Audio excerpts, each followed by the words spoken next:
बड़ी खबर यह है कि बिहार में इस बार बम्पर वोटिंग हुई है। बिहार ने रिकॉर्ड बना दिया। इस वोटिंग से इतना तो स्पष्ट हो गया है कि ये एक साइलेंट चुनाव नहीं है। लोग इन चुनाव को लेकर उत्साहित दिखे हैं और बहुत हद तक संभव है कि या तो आम लोग नीतीश कुमार की मौजूदा सरकार को बरकरार रखने के लिए बड़ी संख्या में मतदान केंद्रों पर पहुंचे या उन्होंने सरकार बदलने के लिए इस बार बम्पर वोटिंग की है। इसकी गुंजाइश बहुत कम है कि लोगों में किसी तरह की कोई कंफ्यूजन रही हो। आज शाम 7:30 बजे तक बिहार की 121 विधानसभा सीटों पर सोचिए 64.46%। पिछली बार वोटिंग 55% के आसपास थी। 64.46% मतदान हुआ है, यानी लगभग 65%। ये मतदान प्रतिशत पिछली बार से लगभग 8.7% ज्यादा है। बड़ी बात यह है कि कुछ मतदान केंद्रों पर अब भी वोटिंग समाप्त नहीं हुई है और इन मतदान केंद्रों पर बड़ी संख्या में लोग वोट डालने के लिए खड़े हुए हैं। चुनाव आयोग ने पहले चरण के मतदान को ऐतिहासिक बताया है और ये कहा है कि इससे पहले इन 121 सीटों पर कभी भी इतना मतदान हुआ ही नहीं था। पिछले चुनाव में इन 121 सीटों पर 55.8 यानी लगभग 56% वोटिंग हुई थी, लेकिन इस बार यह आंकड़ा लगभग 65% पर पहुंच गया है। अब सब अटकलें लगाने में जुट गए हैं इस पर। अब भी ये अंतिम आंकड़े नहीं है। सबसे बड़ी बात यह है कि इन 121 सीटों में से 102 सीटों पर वोटिंग प्रतिशत पिछली बार से बढ़ा है। इनमें भी 28 सीटें ऐसी रही हैं जहां पिछले चुनाव के मुकाबले 8% ज्यादा मतदान हुआ है। इनमें कल्याणपुर, मोहिउद्दीन नगर, पारू, बनियापुर, बेगूसराय जैसी सीटें प्रमुख है। इसके अलावा पिछले चुनाव में एनडीए जिन 59 सीटों पर जीता था, उनमें 14 सीटों पर पिछली बार के मुकाबले 8% से ज्यादा मतदान हुआ है, जबकि 24 सीटें ऐसी हैं जिन पर 4 से 8% ज्यादा वोटिंग हुई है। दूसरी तरफ महागठबंधन के नजरिए से देखिए, जिन 61 सीटों पर चुनाव जीता था, उनमें भी 14 सीटों पर 8% से ज्यादा है और 24 सीटों पर 4 से 8% पिछली बार से ज्यादा वोटिंग हुई है। यह आपको यह भी देखना चाहिए कि जिन 5 सीटों पर पूरे बिहार में सबसे ज्यादा मतदान हुआ, वहां का वोटिंग पैटर्न क्या कहता है। जैसे मीनापुर सीट, जिस पर पूरे बिहार में सबसे ज्यादा 73.3% 73.3% वोट डाले गए और ये मतदान आप सोचिए एवरेज से कितना ऊपर है। 65 के आसपास एवरेज है, उससे भी लगभग 8% आगे 73.3% वोट डाले गए और ये मतदान प्रतिशत पिछली बार से 8% ज्यादा है। 2020 में यहां आरजेडी की जीत मिली थी। इसके बाद कल्याणपुर सीट पर 71.6% मतदान हुआ, जो पिछली बार से 13.7% ज्यादा है। यहां पहले जेडीयू को जीत मिली थी। इसी तरह पारू सीट पर देखिए 71.1% 71% वोटिंग हुई है, जो पिछली बार से 11% ज्यादा है 10.9%। और पहले यहां बीजेपी जीती थी। इसके बाद सराय रंजन सीट पर 70.2% मतदान हुआ। यहां पहले के मुकाबले 9.3% ज्यादा वोटिंग हुई और पहले यहां जेडीयू की जीत हुई थी। और 5वें नंबर पर है समस्तीपुर सीट पर सबसे ज्यादा 69.9% मतदान हुआ है, लगभग 70%, जो पिछली बार से लगभग 10.5% ज्यादा है। और यहां पहले आरजेडी को जीत मिली थी। सोचिए, जिन 5 विधानसभा सीटों पर सबसे ज्यादा वोटिंग हुई है, उनमें 3 सीटें तो वो हैं जिन पर पहले एनडीए जीता था और बाकी 2 सीटों पर आरजेडी को जीत मिली। इस तरह जिन सीटों पर इस बार सबसे कम मतदान हुआ है, वो भी जरा देखते हैं। दीघा, कुम्हरार, बांकीपुर, आरा, अज्ञाव सीट, इन सब पर कम वोटिंग हुई है पिछली बार के मुकाबले। और पिछली बार कम मतदान वाली इन 5 सीटों में 4 सीटों पर एनडीए, 1 सीट पर महागठबंधन को जीत मिली थी। अब उन सीटों को भी देखिए जिन पर सबकी निगाहें हैं। इनमें पहली सीट है राघोपुर, जहां महागठबंधन के मुख्यमंत्री के उम्मीदवार तेजस्वी यादव चुनाव लड़ रहे हैं। इस सीट पर 64.01% मतदान हुआ है, जो पिछले चुनाव से 6% ज्यादा है। दूसरी सीट महुआ की, जहां तेज प्रताप यादव चुनाव लड़ रहे हैं। इस सीट पर 54.9% मतदान हुआ है, जो पिछली बार से लगभग 5% कम है। यानी तेजस्वी यादव की सीट पर जितना मतदान बढ़ा, लगभग उतना ही मतदान सोचिए तेज प्रताप यादव की सीट पर कम हुआ। और इस बार तो दोनों भाइयों ने एक दूसरे के खिलाफ अपनी पार्टी के उम्मीदवार भी उतारे हैं। और तेज प्रताप यादव का कहना है कि ये चुनाव महाभारत के युद्ध की तरह है और इसमें उनका एकमात्र लक्ष्य है जीत। कि हमारे पिता ने खुद कहा है कि अगर हमको प्रधानमंत्री बनने का मौका मिलेगा तो क्यों गवाएगा, तो मुख्यमंत्री बनने का मौका मिलेगा तो क्यों कोई गवाएगा। तो फिलहाल अभी क्या बनना ना बनना वो 14 तारीख को तय हो जाएगा कि कौन क्या बनेगा। और हम इतना लोभी नहीं है कि हमको कुर्सी पे बैठना है। आज तेज प्रताप यादव अपने विधानसभा क्षेत्र के अलग अलग मतदान केंद्रों पर भी पहुंचे और उन्होंने विश्वास जताया कि बिहार की जनता इस बार उनके साथ खड़ी है। और यही दावा मैथिली ठाकुर ने भी किया, जो दरभंगा की अलीनगर सीट से चुनाव लड़ रही हैं। आज इस सीट पर 58.1% मतदान हुआ है, जो पिछले चुनाव से 0.7% ज्यादा है। पिछले चुनाव में इस सीट पर मुकेश सहनी की वीआईपी पार्टी को जीत मिली थी, लेकिन अब यहां से मैथिली ठाकुर के खिलाफ आरजेडी के विनोद मिश्रा मैदान में हैं और आरजेडी ने उनकी मदद से अगड़ी जाति के वोटरों को साधने की कोशिश की। लेकिन मैथिली ठाकुर को पूरा भरोसा है कि अलीनगर की जनता उन पर अपना भरोसा जताएगी। वोटर्स तो बिल्कुल आशीर्वाद दे रहे हैं और मुझे तो जीत अभी से महसूस हो रहा है कि जिस तरीके से लोग प्यार करे, आशीर्वाद दे रहे हैं, जहाँ से गुजर रही हूँ, अच्छा लग रहा है। चुनावी अग्नि परीक्षा से पहले मैथिली ठाकुर ने अलीनगर के काशी विश्वनाथ मंदिर में पूजा अर्चना की और अपने इलाके के मतदान केंद्रों का भी जायजा किया।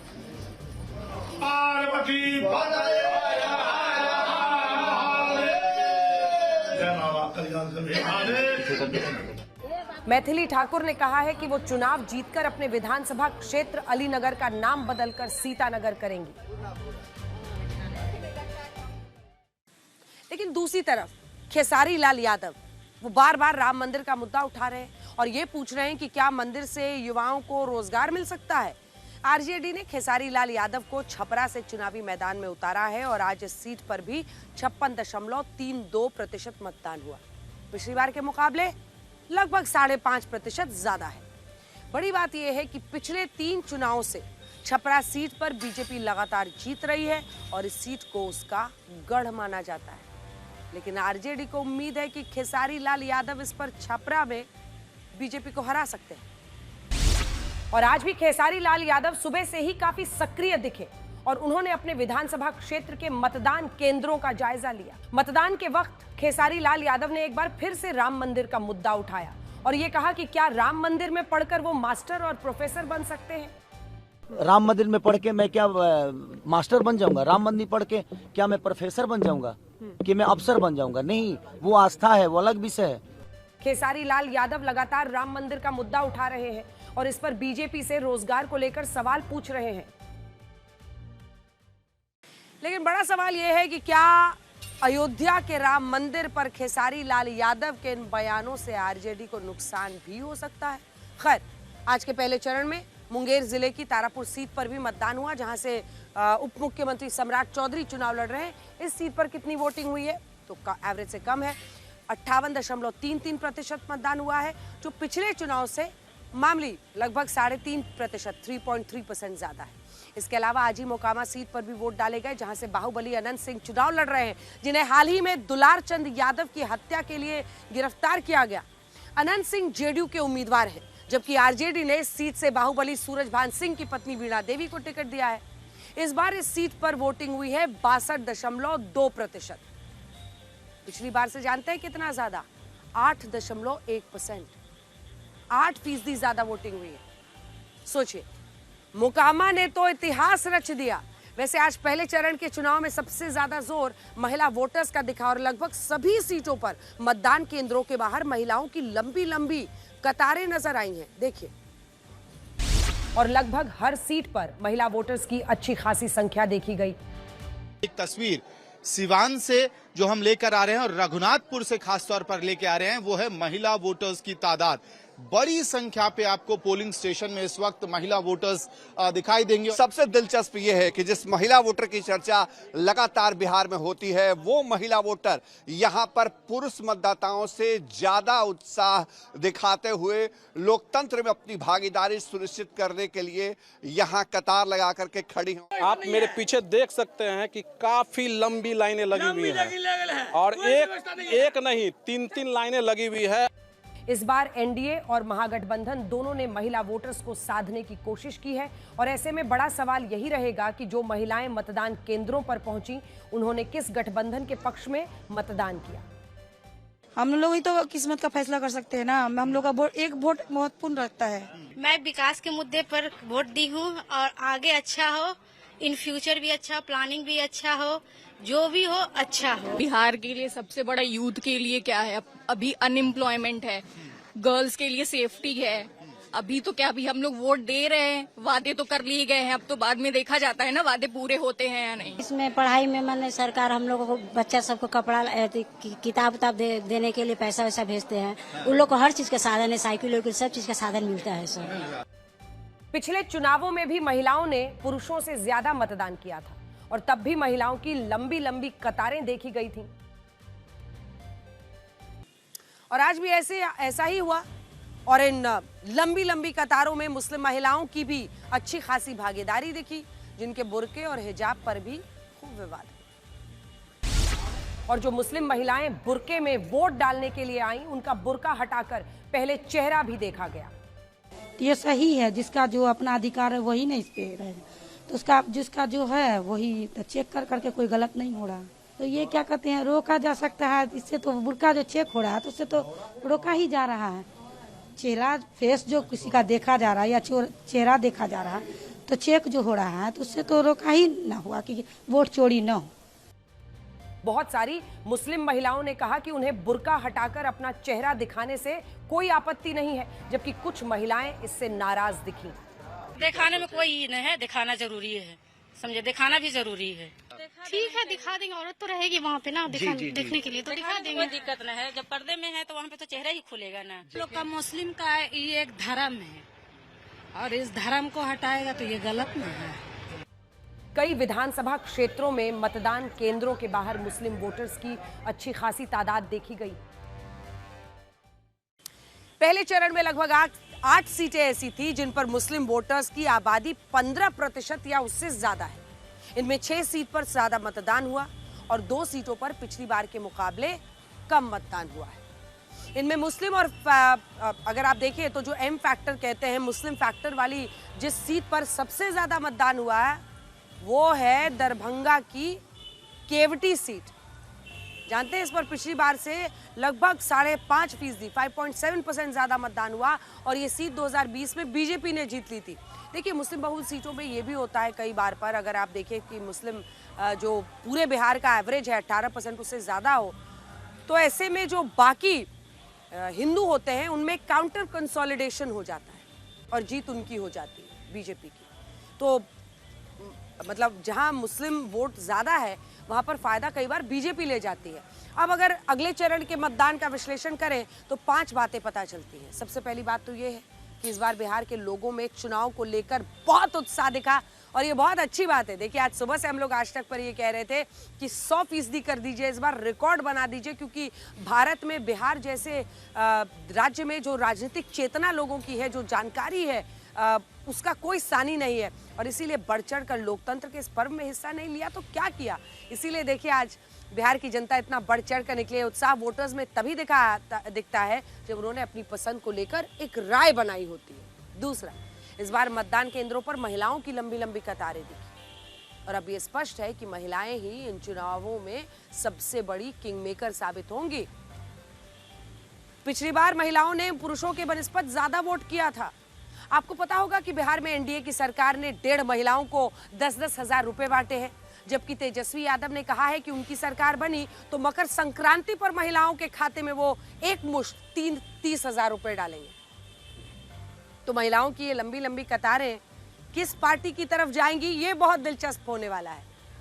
हालांकि यहाँ आपको ये बात भी रखनी होगी आपके सामने कि बिहार में पिछले 3 विधानसभा चुनाव में पुरुषों की तुलना में महिलाएं ज्यादा वोट करने के लिए आती हैं। साल 2020 में 54.4% पुरुषों ने मतदान किया, महिलाओं का मतदान प्रतिशत था 59.6%। लीजिए, इसी तरह साल 2015 हो, साल 2010 हो, दोनों में महिलाओं ने पुरुषों से के मुकाबले ज्यादा वोटिंग की थी और इस बार भी ये ट्रेंड बरकरार रह सकता है। यहाँ हम इस बात को भी जोड़ना चाहते हैं कि पिछले चुनाव में महिलाओं का वोट प्रमुखता से नीतीश कुमार को मिला था।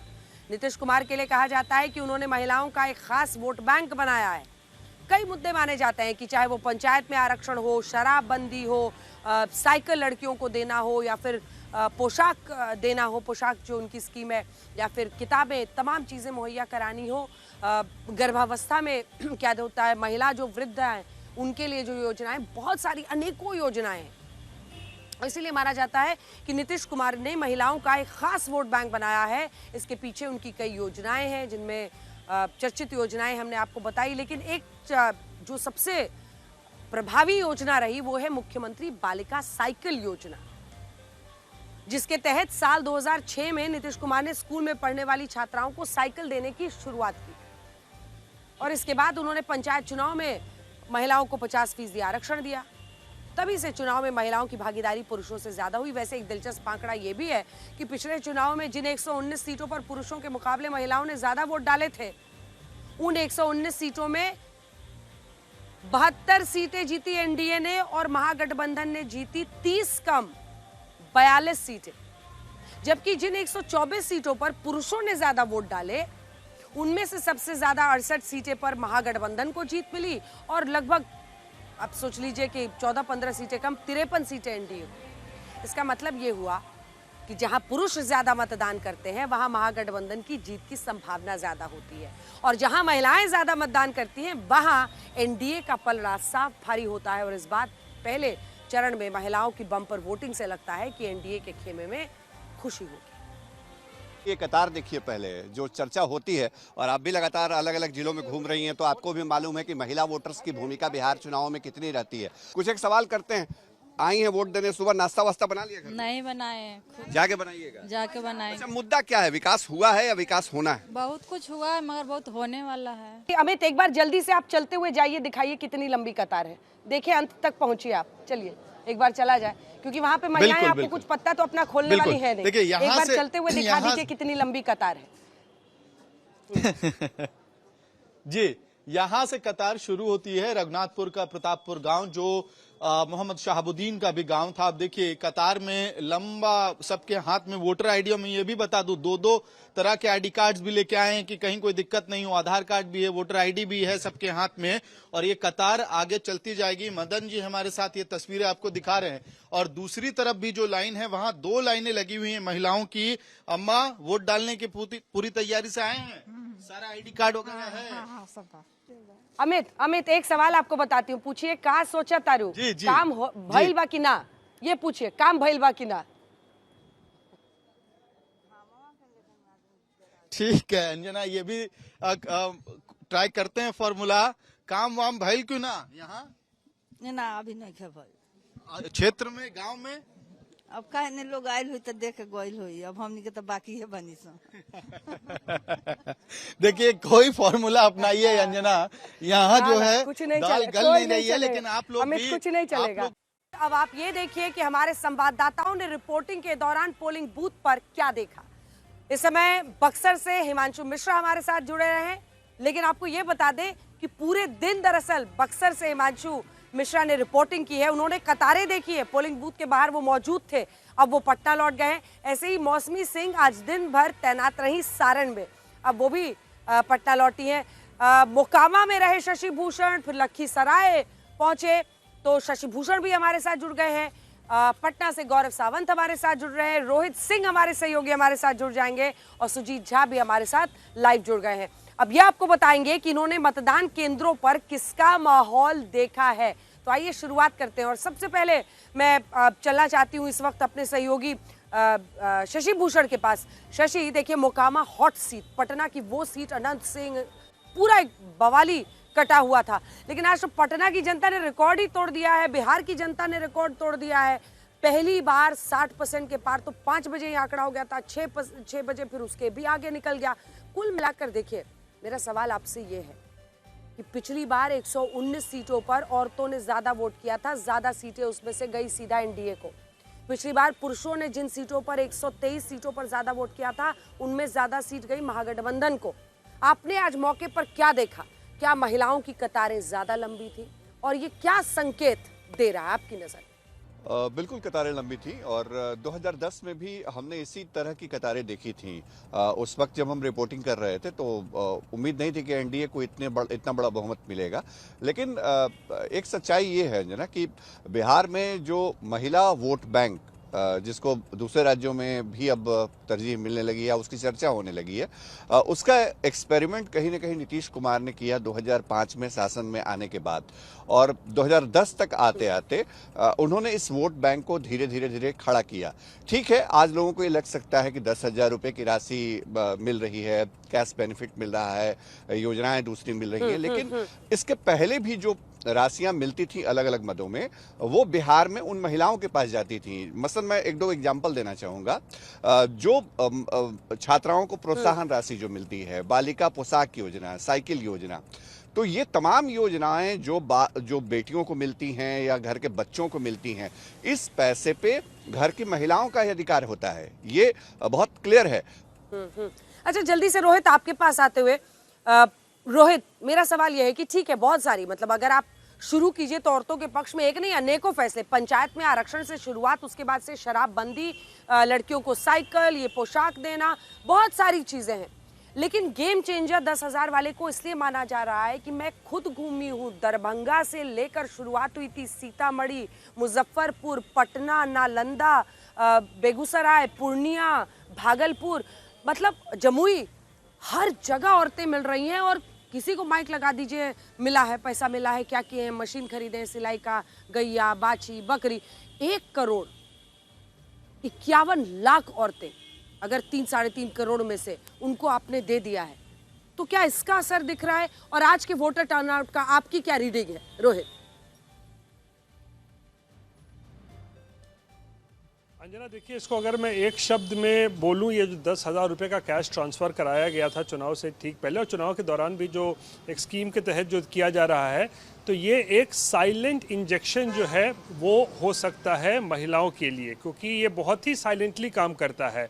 क्योंकि देखिए, जब आपके अकाउंट में जब कुछ पैसे आते हैं सरकार की तरफ से, किसी स्कीम के ज़रिए पैसा आता है, तो जाहिर सी बात होगी, खासकर महिलाओं के अकाउंट में अगर पैसा आता है तो वो महिलाएं उसको लेकर कुछ बहुत ज़्यादा शोर शराबा नहीं करती हैं। उनको पता चलता है घर उनको चलाना होता है। तो ये जो राशि की मदद उनको सरकार से अगर मिलती है, तो इसे हम लोग साइलेंट इंजेक्शन कहते हैं, कि जो दिखता नहीं है इसका असर, लेकिन जब वो उसका असर होता ज़रूर है, और वही आज होता हुआ नज़र आ रहा है। जब सुबह महिलाएं अगर खड़ी हैं सुबह से 7 बजे से लंबी लंबी कतारों में, तो वो आखिर निकली हैं तो किसके लिए निकली है? हिमांशु आपके पास आ रहे हैं जल्दी से। हिमांशु, आपने मतलब बक्सर में आसपास से तमाम इलाके देखे, कई जगहों पर पोलिंग बूथ्स पर आप लोग गए, आपने क्या देखा है, आपका क्या ऑब्जर्वेशन है आज? और अगर रिकॉर्ड वोटिंग हुई है इस बार 60% और महिलाओं की कतारें लंबी हैं, आपने क्या देखा और क्या समझ रहे हैं? देखिए, महिलाओं की कतारें लंबी थी, महिलाएं सुबह वोट करने आई। एक बार लगा 10 साढ़े 10 के करीब कि अब महिलाएं नहीं आएंगी, लेकिन 12-1 बजे के बाद फिर से महिलाओं की लंबी कतारें देखने को मिली पुरुषों के वनस्पत पर। लेकिन एक चीज को अंजना, हम सब ने देखा है कि जिस तरीके से कैश दिया जाता है या कैश देने की बात की जाती है, आपने देखा कि मध्य प्रदेश में लाडली बहना योजना का क्या इम्पैक्ट हुआ। भारतीय जनता पार्टी जो 2013 में 108 सीटें जीती तो वो 165 सीट जीतती है। महाराष्ट्र में जो है लाड़की बहना या मैया योजना या नारी वंदन राजस्थान में कैसे इम्पैक्ट किया, तो और साथ ही साथ दिल्ली और हरियाणा में भी उसका इम्पैक्ट देखने को मिला। झारखंड में भी जो है हमें मैया योजना का इम्पैक्ट देखने को मिला। तो जिस सरकार ने जब पैसा दिया है उसका फायदा उस सरकार को मिला है, इसमें कोई दो राय नहीं है। और मुझे लगता है कि जिस तरीके से नीतीश कुमार ने 10,000 रुपए दिए हैं उसका फायदा नीतीश कुमार को मिलेगा। मौसमी, लेकिन आप सारण में मौजूद थी, दिन भर आप भी लाइव रही हमारे साथ, और आपने बताया कि आपको वहां पर पुरुषों की कतारें ज्यादा लंबी दिख रही थी। आपकी क्या रीडिंग है? क्योंकि कई इलाके, जैसा रोहित भी बता रहे हैं, कई इलाके यहाँ पर हैं जहाँ पर महागठबंधन का भी दबदबा दिखा है। पुरुष जहाँ ज्यादा वोट डालते हैं, वहां पर महागठबंधन की जीत होती है, आंकड़े बता रहे हैं पिछले बार के। जी बिल्कुल, देखिए सारण में पिछली बार महागठबंधन ने अच्छा किया था, और अगर आप पूरा वो भोजपुरी इलाका देखें तो लगभग 37 सीट्स आई थी अंजना 67 में से उस पूरे इलाके में। मुझे लगा कि कहीं ना कहीं वोटर्स में जो पुरुषों की लाइन थी वो ज़्यादा भारी भरकम थी, बहुत ज़्यादा भारी तादाद में कहीं मुझे बहुत लंबी लाइनें देखने को नहीं मिली। शायद इस वजह से भी क्योंकि सुबह से लेके शाम तक वोटर्स जो है इवनली डिस्ट्रीब्यूटेड रहे, ऐसा कोई खराब मौसम था नहीं कि दिन में बहुत गर्मी हो, तो दिन में भी वोटर जो है लगातार आते रहे और शाम में भी आए। सुबह भी पुरुष वोटर ज्यादा आए, 9 बजे के बाद महिला वोटर्स की संख्या हमने देखी कि कतारें लगी हुई थी, पर उनकी कतारें पुरुष वोटर्स के मुकाबले काफी कम थी। मुझे भी कई लोग मिले मौसमी रास्ते में जो बार बार कहते हैं कि अभी तो ड्रॉ चल रहा है, अभी तो ड्रॉ चल रहा है, देखते हैं टक्कर में लेकिन कौन जो अब 11 को वोटिंग होनी है उसमें बाजी मार ले जाता है। 121 सीटों पर है और वाकई अगर गृहमंत्री अमित शाह, सुजीत झा, जैसा कि हम मुझे इंटरव्यू में कह रहे थे कि 160 सीट हम जीतेंगे, उसमें तो आपको 80 के आसपास लाना होगा। पिछली बार उनकी 59 सीटें इसमें आई थी, 121 सीटें जहां वोटिंग हो रही है। लेकिन मेरा सवाल कुछ और है, आप पिछली बार जब मुझे टीवी पर मिले लाइव तो आप पटना वुमेन्स कॉलेज से लाइव कर रहे थे, आपकी क्या रीडिंग थी? आप भी महिलाओं की कतारें दिखा रहे थे।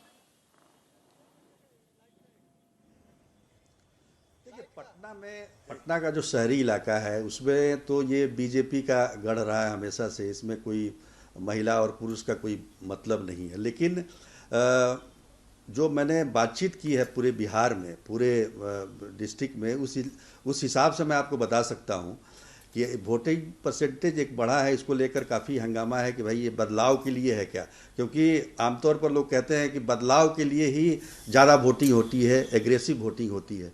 लेकिन हमने जो बातचीत की तो पॉकेट वाइज ये बात समझ में आई कि हर एक पॉकेट में अलग अलग मतलब ये है। जैसे कि सारण के जो 3 जिले हैं, जैसे छपरा हो गया, गोपालगंज, सिवान, इसमें बदलाव के लिए वहाँ के लोगों ने ये किया कि इसको मतलब सरकार को बदलना चाहिए। तो आपको दिखेगा कि वहाँ वोटिंग परसेंटेज भी कुछ ज़्यादा दिखाई देती है। जैसे कि गोपालगंज में बहुत ज़्यादा वोटिंग हुई है इस बार। हाँ। उसी तरह से बेगूसराय का एक इलाका है, हाँ, वहाँ भी वोटिंग ज़्यादा हुई है। वहाँ भी इंटरप्रेट करने की कोशिश कर रहे हैं। बिल्कुल, बेगूसराय का भी एक इलाका जहाँ पर ज्यादा वोटिंग हुई है। गौरव, जल्दी से एक रिएक्शन आपसे, आपने जो देखा बूथ पर जाकर या वोटर्स को देखकर, गौरव आप क्या समझे? हाँ हाँ हाँ हाँ देखिए, मुकामा के जिस क्षेत्र में हम लोग थे और खासतौर पर जहां पर ये था कि ये बाहुबलियों का गढ़ है, तो उम्मीद वहां पर ये थी कि हो सकता है वोटर परसेंटेज कम होगी। लेकिन मेरी कई उन महिलाओं से बात हुई जिनमें 18 साल की पहली बार वोट डालने वाली महिलाएं भी थी, और वो महिलाएं भी थी जिनको 2007 में पहली बार साइकिल मिली थी, और अब वो दोबारा वोट डालने आई थी जब उनको 10,000 रुपए भी मिल चुके थे, और वो ये कह रहे थे कि ये सुरक्षा और विकास दोनों के लिए उनका वोट है। लेकिन ये तो कुछ ऐसे गढ़ थे जहां पर जेडीयू का पलड़ा, अगर लोग कहते हैं कि भारी रहता है तो भारी रहता है, लेकिन जब दोनों ही जगह भूमिहार इलाके और कैंडिडेट्स हो, वहां पर जब आप भीड़ देखते हैं, पुरुष भी और महिलाएं भी, और कुछ लोग वो कह रहे थे कि सुरक्षा के नाम पर उनका वोट जा रहा है, इज्जत के नाम पर उनका वोट जा रहा है। और जो गांव के इलाके थे, टाल का जो इलाका था, वहां बड़ी संख्या में जो महिलाएं आई थी, उनका वोट बहुत दिलचस्प था, क्योंकि वो सब सुरक्षा के नाम पर और जॉब्स और बच्चों की नौकरी के नाम पर वोट दे रहे थे। तो अलग अलग मुद्दों पर अलग अलग इलाके में यहाँ पर मुकामा और आसपास वोट पड़ रहा था। तो बहुत ही इंटरेस्टिंग ये चुनाव है, क्योंकि आमतौर पर अब ये कहा जा रहा है कि एंटी इनकम्बेंसी तो रही ही नहीं, प्रो इनकम्बेंसी वोट भी जब ज्यादा वोट पड़ता है वो है। लेकिन क्या ऐसा असल में है, ये तो 14 को ही पता चलेगा। अंजना, बहुत धन्यवाद आप सभी का हमारे साथ जुड़ने के लिए, और आज के वोटिंग परसेंटेज को समझाने में दर्शकों के सामने कि कैसे इसको इंटरप्रेट किया जाए, क्योंकि अभी से घरों में, ड्राइंग रूम में बैठकर चर्चा की शुरुआत हो चुकी होगी कि कौन बाजी मारने वाला है, किसकी सरकार। वोटिंग इतना बड़ा, भाई 5% का इजाफा कोई मामूली इजाफा तो होता नहीं, तो लोग गेस कर रहे हैं कि किसको इससे फायदा होगा। आप सभी का बहुत धन्यवाद। आपको प्रधानमंत्री मोदी और भारत को वर्ल्ड कप जिताने वाली महिला खिलाड़ियों की बातचीत दिखाते हैं, जिसका वीडियो आज सोशल मीडिया पर ट्रेंड कर रहा है। को अच्छा लगता है सर जब मेरे आसपास। और इसमें भी जिस बात की सबसे ज्यादा चर्चा हो रही है वो है हरलीन कौर का एक सवाल, जिसमें उन्होंने प्रधानमंत्री मोदी से ये पूछा कि उनके चेहरे पर इतनी चमक और ग्लो का कारण क्या है। सर मेरे को आपकी स्किन केयर रूटीन पूछना है, आप बहुत ग्लो करते हो सर। हरलीन कौर के इस सवाल पर प्रधानमंत्री मोदी हंसते हुए ये कहते हैं कि उन्होंने कभी इस विषय पर ज्यादा ध्यान नहीं दिया। मेरा इस विषय पर ज्यादा ध्यान नहीं गया था। प्रधानमंत्री मोदी ये भी कहते हैं कि इस चमक के पीछे भारत के लोगों के आशीर्वाद का प्रभाव हो सकता है। इतने जब आशीर्वाद मिलते हैं तो उसका एक तो प्रभाव रहता है। ये पहली बार नहीं है जब प्रधानमंत्री मोदी के चेहरे की चमक को लेकर उनसे ये सवाल पूछा गया है।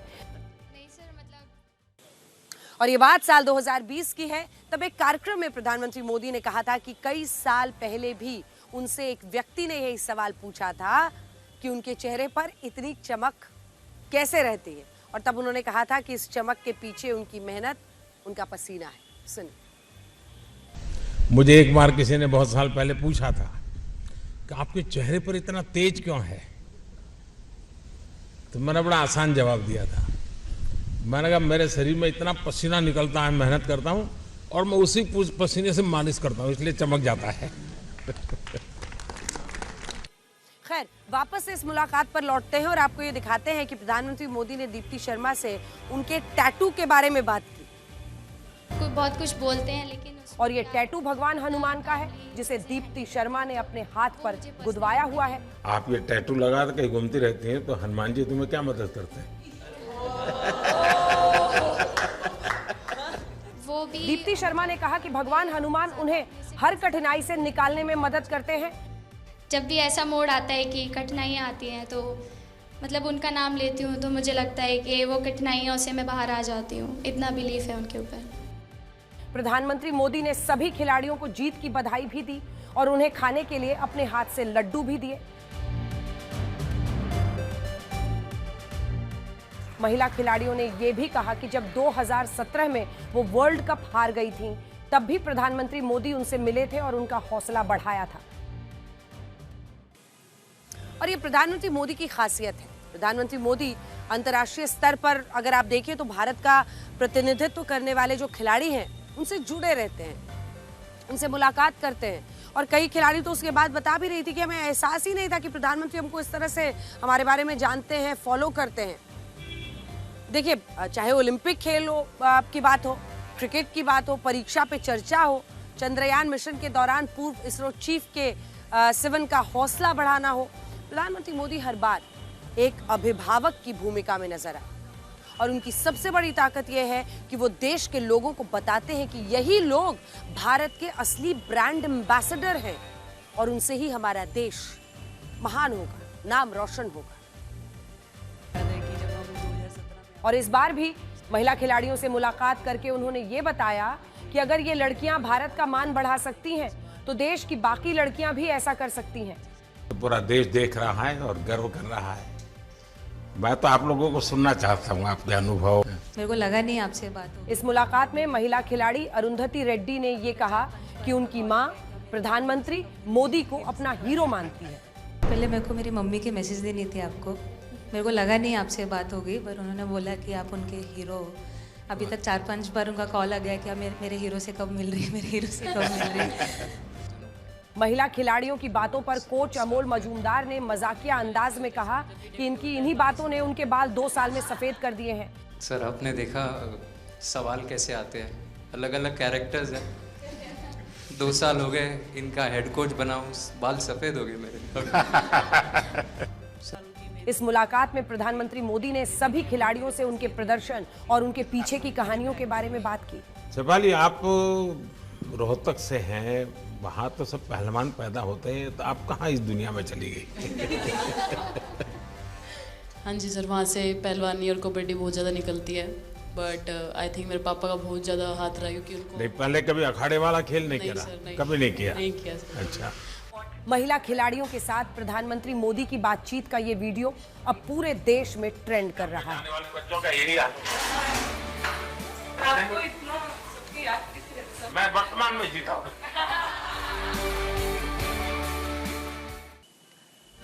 और इस वीडियो की सबसे अच्छी बात यह है कि इसमें प्रधानमंत्री मोदी भी इन वर्ल्ड चैंपियन खिलाड़ियों से प्रेरणा ले रहे हैं और हमें लगता है कि इस टीम ने जो किया है वो एक टर्निंग पॉइंट है, एक टर्निंग पॉइंट साबित होगा और अब भविष्य में आप ऐसी कई महिला खिलाड़ियों को इस देश में भारत के लिए खेलते हुए क्रिकेट के मैदान में भी देखेंगे। एक वक्त पर पीटी उषा के जरिए चर्चा होती थी कि पूरे देश में कैसे महिलाओं के लिए मौके आए और अब जिस तरह से भारतीय क्रिकेट टीम ने विश्व विजेता बनकर दिखाया है, हौसला हर लड़की का हर घर में बढ़ा है। अब वक्त विजुअल स्टोरीज का है। आज बिहार में पहले चरण के मतदान के दौरान डिप्टी सीएम विजय सिन्हा के काफिले पर हमला हो गया। विजय सिन्हा ने गाड़ी पर पत्थर और गोबर फेंकने का आरोप लगाया और इसके बाद वो लखीसराय के एसपी पर भड़क उठे। देखिए, बिहार के डिप्टी सीएम विजय सिन्हा लखीसराय से चुनाव लड़ रहे हैं, वहीं उनकी गाड़ी पर चप्पल और गोबर फेंका गया। विजय सिन्हा ने इसका आरोप आरजेडी के लोगों पर लगाया और कहा कि गाड़ी पर पथराव भी हुआ है। ये घटना लखीसराय विधानसभा क्षेत्र के बूथ नंबर 404 और 405 के पास की है। जब विजय सिन्हा खोरियारी गांव में प्रवेश कर रहे थे, तभी कुछ लोगों ने उनकी कार को घेर लिया और चप्पल और गोबर फेंकने के साथ मुर्दाबाद के नारे लगाए। नाराज विजय सिन्हा ने जिले के एसपी को कायर और कमजोर बताया और कहा कि ऐसे प्रशासन पर धिक्कार है। गोवा में 2 दुकानों के साइन बोर्ड पर पाकिस्तान के समर्थन में नारे लिखने की वजह से हंगामा हो गया और इसके बाद पुलिस ने 9 लोगों को हिरासत में ले लिया। इस घटना के बाद ये सवाल उठ रहा है कि आखिर गोवा में पाकिस्तान के समर्थक कहां से आ गए।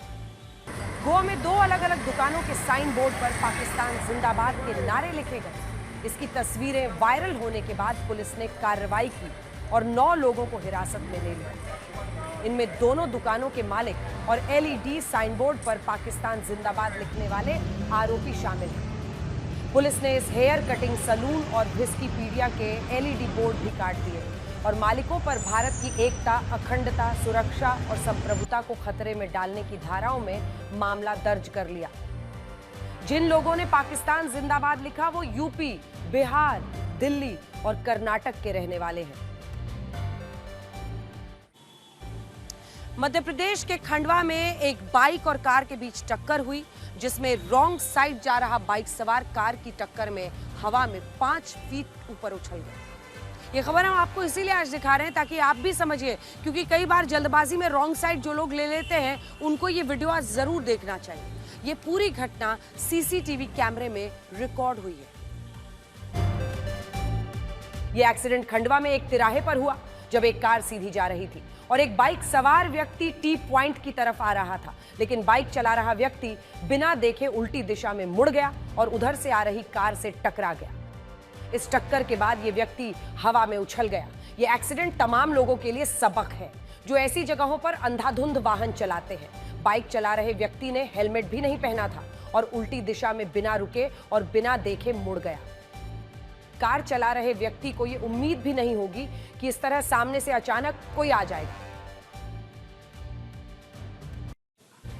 अब ये देखिए कि ब्रिटेन में हर साल 5 नवंबर को बॉनफायर नाइट मनाई जाती है, लेकिन इस बार ब्रिटेन के कई शहरों में बॉनफायर नाइट अराजकता की रात बन गई और कई प्रवासियों ने ब्रिटेन के कई शहरों को युद्ध क्षेत्र में बदल दिया। ब्रिटेन में 5 नवंबर को बॉनफायर नाइट होती है, जिसमें पारंपरिक रूप से अलाव जलाकर और आतिशबाजी कर जश्न मनाया जाता है, लेकिन इस बार ये जश्न कई शहरों में उपद्रव में बदल गया, जब एक योजना के तहत कई प्रवाही गिरोहों ने बवाल, हिंसा और हंगामा किया।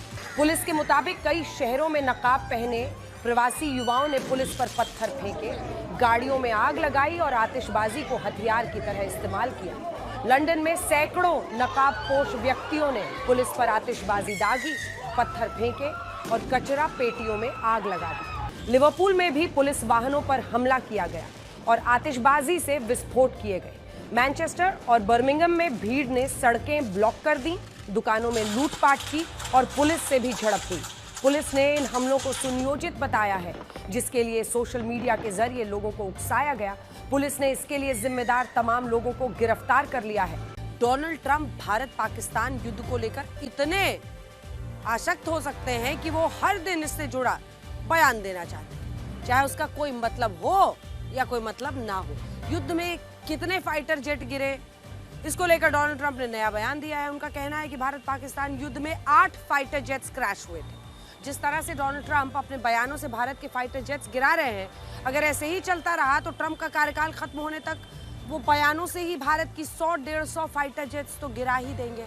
इससे पहले कुछ और नंबर बोलते थे, अब कुछ और बोल रहे हैं। सुनिए डोनाल्ड ट्रंप कब क्या बोलेंगे ये शायद उन्हें खुद ही पता नहीं होता। भारत पाकिस्तान युद्ध के बाद वो हर बार नया आंकड़ा लेकर आ जाते हैं। मई में भारत पाकिस्तान युद्ध हुआ था जो करीब 4 दिन चला था। जुलाई में ट्रंप ने दावा किया कि इस युद्ध में 5 फाइटर जेट गिरे थे। अगस्त में उन्होंने दावा किया कि 7 फाइटर जेट गिरे थे, लेकिन अब नवंबर आते आते 8 फाइटर जेट गिरे थे। मतलब यह है कि साल 2029 तक ट्रंप सैकड़ों फाइटर जेट्स गिरा चुके होंगे और इन्हीं बयानों में उन्हें कई देशों में मजाक का पात्र बना दिया है। खुद उनके देश में उनके बयानों, उनके कामकाज को लेकर लोगों में अविश्वास ही फैल रहा है। लोग उनके काम से असंतुष्ट हैं। द एसोसिएटेड प्रेस और NORC centre for public affairs research के सर्वे में ये डोनाल्ड ट्रंप की अप्रूवल रेटिंग जारी की गई है। इस साल जनवरी में जब डोनाल्ड ट्रंप ने अमेरिकी राष्ट्रपति का पद संभाला था, तब से अब तक डोनाल्ड ट्रंप की लोकप्रियता काफी कम हो गई है। जनवरी 2025 में ट्रंप की अप्रूवल रेटिंग 52% थी, 52%, 52%। लेकिन नवंबर में डोनाल्ड ट्रंप की अप्रूवल रेटिंग 42% हो गई, यानी 10% की गिरावट आ गई। आप अंदाजा लगा सकते हैं। और इसी तरह से अगर आप देखें तो CNN SRSS ने भी डोनाल्ड ट्रंप अप्रूवल रेटिंग्स जारी की है, जिसमें बताया गया है कि इस साल फरवरी में ट्रंप की अप्रूवल रेटिंग 48% थी। नवंबर आते आते गिरकर 37% पर आ गई है, यानी डोनाल्ड ट्रंप के पहले साल की अप्रूवल रेटिंग जो बाइडेन से भी नीचे है। CNN SRSS के मुताबिक जो बाइडेन के पहले साल के कार्यकाल में उनकी अप्रूवल रेटिंग 48% थी, यानी ट्रंप की तुलना में, अगर आप देखिए उस वक्त की तुलना में ट्रंप की जो रेटिंग्स है वो 11% ज्यादा थी। डोनाल्ड ट्रंप का अप्रूवल रेटिंग गिरने का मतलब क्या है? वो ये कि लोगों का उन पर से भरोसा कम होता जा रहा है। वजह क्या है? कभी कुछ बोलते हैं, कभी कुछ बोलते हैं, कभी अचानक कोई और कदम उठा लेते हैं, कभी कुछ और कदम उठा लेते हैं। लोग उनके काम, उनके बयानों से संतुष्ट नहीं है। सिर्फ यही नहीं, अमेरिकी नागरिकों का मानना है कि पिछले 1 साल में अमेरिका में महंगाई भी तेजी से बढ़ी है और इसके जिम्मेदार डोनाल्ड ट्रंप ही हैं। द वॉशिंगटन पोस्ट और ABC न्यूज ने इप्सॉस के साथ मिलकर महंगाई के मुद्दे पर एक बड़ा ओपिनियन पोल करवाया। इसमें लोगों से पूछा गया कि क्या रोजमर्रा की चीजों पर उनका खर्च बढ़ गया है, यानी महंगाई बढ़ी है। 71% अमेरिकी नागरिकों ने बताया कि राशन महंगा हो गया है। 59% अमेरिकी नागरिकों ने कहा कि घर में इस्तेमाल होने वाली अन्य चीजें महंगे हो गई हैं। 43% लोगों ने कहा कि मेडिकल सेवाएं महंगी हो गई हैं। 39% लोगों ने कहा कि घर खरीदना महंगा हो गया है। कुल मिलाकर लोगों का ये कहना है कि अमेरिका में पिछले 1 साल में कॉस्ट ऑफ लिविंग काफी बढ़ गई है और इसी वजह से इस ओपिनियन पोल में ये भी पूछा गया था कि महंगाई के लिए क्या वो डोनाल्ड ट्रंप को जिम्मेदार मानते हैं। जानते हैं कितने लोगों ने कहा? 59% लोगों ने माना कि महंगाई के लिए ट्रंप ही जिम्मेदार हैं। 59%